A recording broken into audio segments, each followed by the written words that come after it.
Tatizo la kukosa choo, mtu anaweza kukwambia siku kadhaa hajapata choo, lakini pia tatizo hili likiwa kubwa ndio upelekea tatizo lingine ambalo linaitwa bawasiri.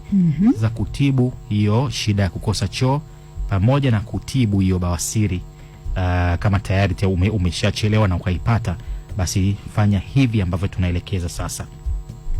Chukua tangawizi ya unga, yani unga wa tangawizi, alafu chukua kijiko kimoja cha ute wa aloe vera, yani ule mshubiri aloe vera utoe yale maganda yake ya juu ambayo ni ya kijani. Ndiyo. Upate ule ute wake wa ndani ambao ni colorless, ambao hauna rangi, unasema nyeupe, lakini ile sio nyeupe, ni colorless, kama maji, kama maji.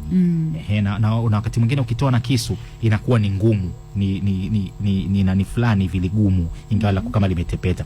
Lianza kuwa unagonga gonga hivi kama unavogonga yai. Unaisaga saga hivi, alafu unapata kijiko kimoja cha huu ute wa aloe vera. Sawa. Alafu hivi vyote, yani huu unga wa tangawizi kijiko kimoja pamoja na kijiko kimoja cha ute wa aloe vera unaweka katika kikombe cha maji ya moto, maji yaliyochemka vizuri. Alafu funika, acha ikae kwa dakika 5. Baada ya hapo, kama unayo asali, hii asali ni kupunguza tu ule ukali wa shubiri aloe vera. Lakini kama una asali na unaweza kunywa hivyo hivyo, it's okay. Yani asali hapa ni kuweka tu test.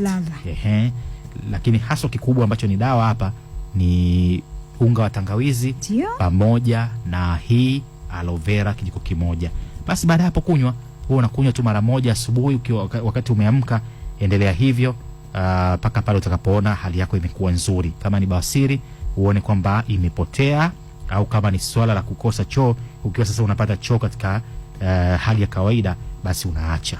Kwa hiyo nenda nayo. Watu wengi wanapenda kuuliza siku ngapi, huwa najibu kwamba siku ngapi huwa inategemea pia na ukubwa wa tatizo lako.